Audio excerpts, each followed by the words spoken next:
the knowledge appeared first in Sanatan Dharma, or the eternal Dharma. So, when I say that knowledge appeared first, that means the Veda appeared even before. Uh, so, basically, it's a set norm, or how if you go to a class, you have a syllabus ready before you appear in the class as a student. So, it goes the similar way that, let's say, this world is a classroom, and we had a syllabus in the form of Veda and Upanishada or Upaveda. And that syllabus was ready even before the human being started arriving on this earth. Now, when I say that, that is the rightful order of everyone and everything. So let's say if you appear on this earth, how are you going to live your life healthily, in unanimous with the nature, with this earth? How are you going to benefit earth from you and your consciousness, and how the earth is going to benefit you, or the nature is going to benefit you in attaining the higher consciousness or enlightenment? Now we all know that.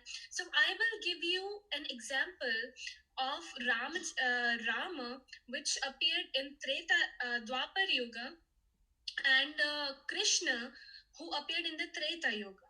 So these are the two figures I will specifically like to mention. And when you ask that when these leaders appeared, or when these higher spiritual entity appeared on this earth, at that time, there were some leaders, or not leaders, but people who would say that, hey, you are not the higher spiritual entity, or you do not have that kind of knowledge. So, what is the benchmark of that?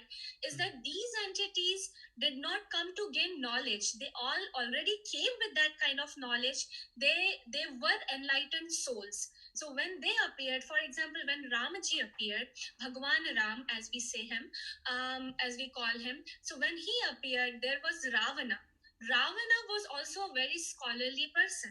But then, as soon as he started to fill himself with ego, greed, lust, he started deviating away from dharma, or from the rightful order of everyone and everything. So Ravan started becoming an envy of Rama, Bhagwan Rama, because Rama was a very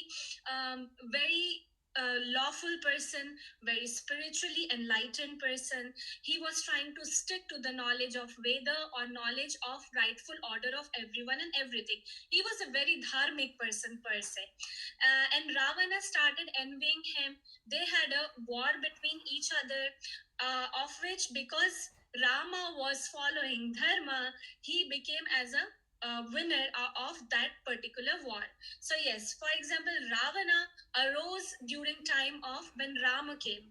Similarly, when Krishna ji, Bhagwan Krishna came, there was his own uncle Kansa. There were other envious people. Kaurava, the main war that Krishna fought was the war of, or he fought, but he guided Arjuna to fight that war, and he told him that what is the rightful order, why do you need to fight this, how do you need to fight this, and all his teachings became collectively are written in the book called Bhagavad Gita. So around when Krishna was born, his own uncle was not. He was trying to be a leader. He was a king at that time, but he persecuted not only Krishna but his mom and dad as well. Also. There were other envious and evil person at his time, and finally the war, which is an epic war of Mahabharata, which was fought in Kurukshetra, became the war. So yes, the answer is that there are such leaders which arise, but then the rightful order of everyone and everything, which is dharma, if you stick to dharma, you are the right person or right spiritual leader. If you go away from dharma, you're not. Thank you.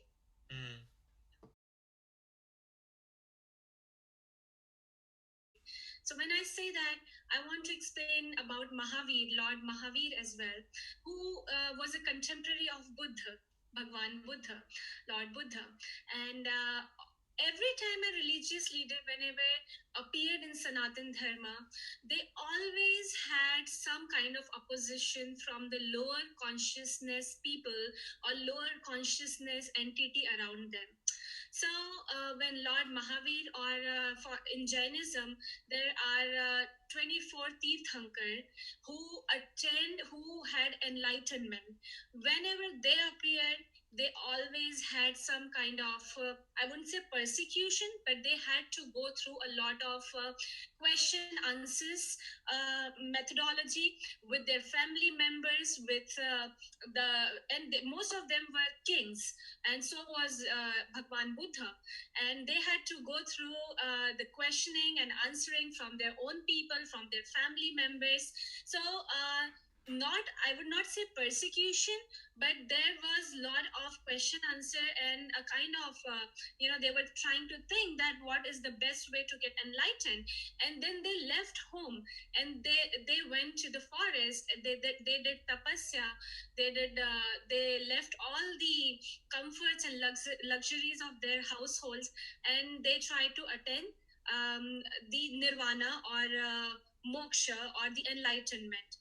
So I would not say that in their time period there was any kind of persecution per se, but then in Sanatan scriptures, in Veda, in Upanishada, and especially in Purana, there are many stories of lot of rishis, lot of gods and goddesses who had, whenever they appeared, they had to undergo a lot of persecution at the hand of lower consciousness entities, and they had to fight those demons and entities to save people or to save the rightful order of this universe. And especially the examples of Bhagwan Rama and Bhagwan Krishna has to be mentioned here, or I should mention it here, because when Ram and Krishna both were highly enlightened souls, we call them Bhagwan, we call them Lord, as you in English, if I have to translate it. When they appeared, and as I told that earlier in the first question as well, that when Rama appeared, Ram was a beautiful, enlightened soul who was following all the scriptural dharmic teaching. But when he had to face Ravana, Ravana was also scholar, but then he strayed away from dharmic teachings. He started filling himself with greed, lust, and ego, and then he became very egoistic that I can defeat Rama. And Rama was fighting for the truth. He was trying to save his own wife, Ma Sita, from the clutches of Ravana, because Ravana, out of lust, captured Ma Sita from the forest. When the Rama and Sita were in the forest, Ravana had a bad or evil eye on her, and he captured, he took away, he abducted Sita and took to his kingdom. And he was pressuring that you should marry me because Sita ji was beautiful. And then also he was egoistic. He wanted to show Rama that I'm more powerful than you.